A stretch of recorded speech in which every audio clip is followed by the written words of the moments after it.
Today I'm racing the Boulderthon Half Marathon. This race did not go according to plan. I gotta take a shit first.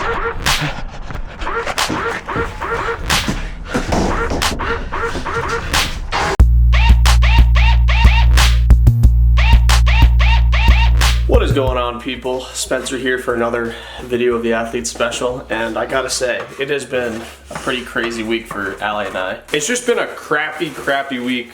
So basically, we came back from the Boulevard 4-miler race. I ended up getting a stomach virus. So basically from Tuesday morning at 4 a.m. up until today, Saturday, I've been kind of crammed. The body is finally coming around. I was really nauseous from Tuesday to yesterday. I haven't been able to really eat much in the last couple of days, so trying to just like eat as much bland carb stuff as possible to feel okay for this half marathon tomorrow. But essentially my plan for it is to just go out there and have a good time. It would be cool to get maybe top 10 in this race, but I'm gonna go pick up my bib and we'll see you guys after that.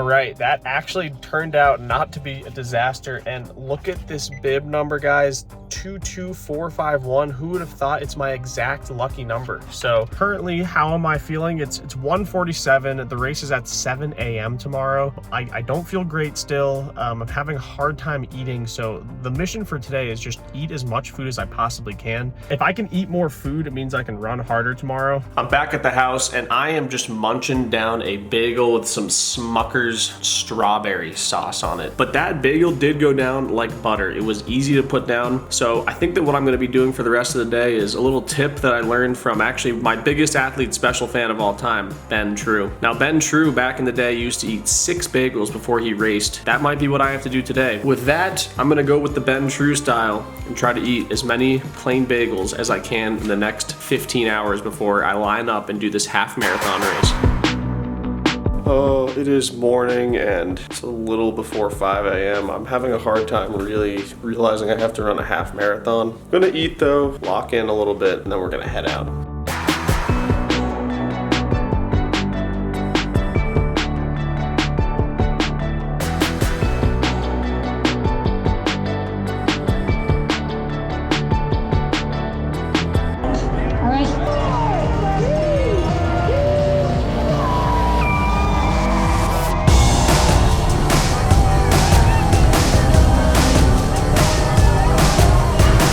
And we are off, folks, in the Boulderthon Half Marathon. As we get through this first mile, I want to tell you guys about today's sponsor. As you guys know, we have absolutely been loving Tempo and their incredible menu of delicious food. Being an athlete, having to race all the time, travel, and just be training all the time, it's super important that I have my nutrients down super well. Tempo's menu supports a nutrient-rich lifestyle, which is exactly what we need to support our active lifestyle. You guys also know that I am not the greatest chef myself, so it is super nice having Tempo and their amazing menu because it only takes 2 minutes to make something from Tempo. Right now I'm going to heat it up in the microwave. It'll be super easy. Today I have Florentine turkey meatballs and pasta. I just put it in the microwave and in 2 minutes it's ready to go. The rotating menu includes 20 mindful choices, including meals that are protein packed, carb conscious, fiber rich, and calorie conscious. So thank you so much to Tempo for sponsoring this video. Click the link in my description and use code ATHLETE60 to get 60% off of your first Tempo box.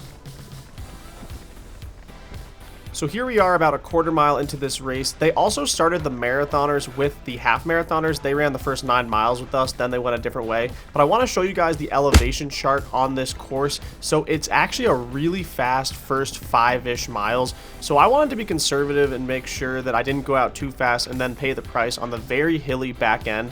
It's not like they're super steep hills, but it's basically you're just running an incline on the way back, which is kind of tough. So obviously I didn't train all week because of the stomach bug. So when I finally got out here for the race. I was nervous that it was going to hurt quite a bit, but luckily, because the first mile is so downhill, I felt super comfortable, and overall the body was feeling really good. So at this point I was in a great spot. The only thing was I did feel like I had a little bit of a stomach ache, but I figured I could just run through it, and as long as I stayed under control, then it would not be a big deal. But anyway guys, here we are coming up to the first mile of the race. I came through running a 5:13, which shocked me because it felt so easy, but again, a lot of that is because of the downhill. So I felt so good after the first mile, but I really made sure to hold on to not going too fast. There was a group of people in front of me that I was kind of staying with. I think the guy in front of me was the top marathoner, so I eventually did link up with all of these people, but I caught up to the females who were leading the half marathon by mile 2 and came through running a 5:16, so super comfortable, feeling really good, and just overall having a great time. But I did notice after 2 miles the stomach was not getting much better, so I was starting to get slightly concerned as I had 11 miles left in the race. I did eventually come up to 3 miles running a 5:20, and at this point I was linked up with a couple of the top marathoners,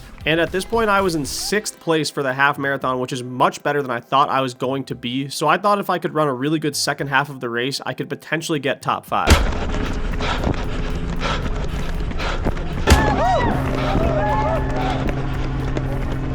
So as you can see, we were clicking off mid 5:20s for miles 4 and 5, but guys, the stomach was getting really bad. Also, look at this sick view of the flat irons right here. I thought that this was the coolest part of the race. And seeing thousands of runners still on their way out was so cool, but it did get extremely hectic as we came up to mile 6.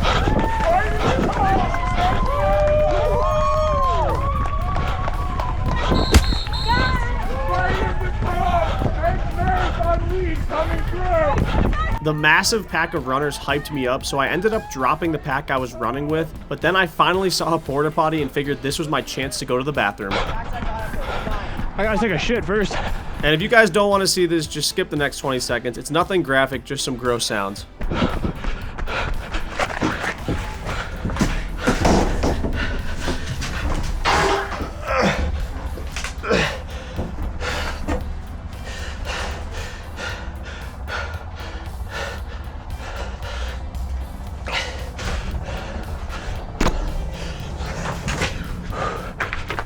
So we lost only about 20 seconds there, so it really wasn't that big of a deal, but now you can see far off in the distance that group of guys I had just dropped was now about 20 seconds in front of me, so I had to spend the next couple of miles catching up. But I came up to mile 7 running a 5:45, so not bad for a mid-mile poop break. The next mile was quite uphill. I ended up running a 5:23 and catching up to the marathoners who were in front of me, which was great. I ended up passing the marathoners and started running alone again, really trying my best to catch up to 5th place and secure that top 5 spot. And I could see he was not that far in front of me, so I kept pushing these really hard miles of the course. Mile 9 I ran a 5:21, and I could see that I was catching up to 5th place more and more.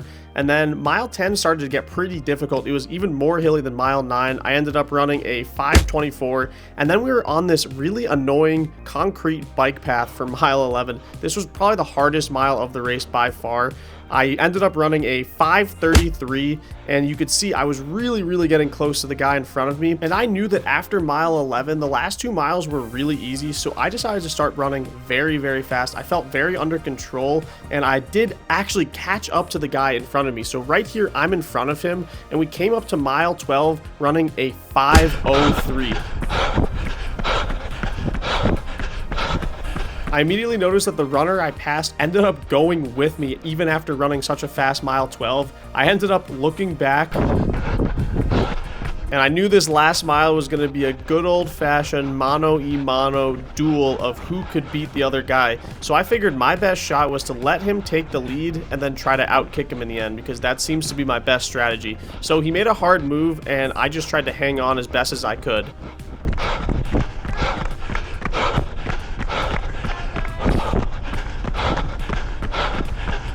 I was able to cover his move pretty nicely, so then I kind of played out in front for a little bit. We made the final right-hand turn, so I knew at this point it was just a straightaway to go.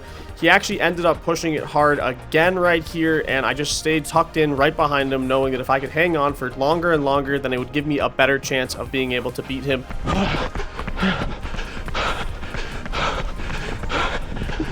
So I caught up to him once again, and I could feel that he was hurting a lot, so I decided to make one really hard push about 0.4 miles out from the finish line, and I just went. And at this point, it was all about just trying to push as hard as I possibly could. So I eventually came up to mile 13 running a 5:06.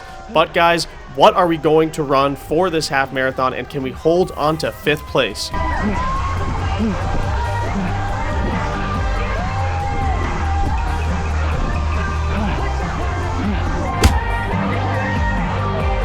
$1:10.34 for 5th place overall, guys. Super pumped about being able to bounce back from being sick, and I hope you guys enjoyed the race.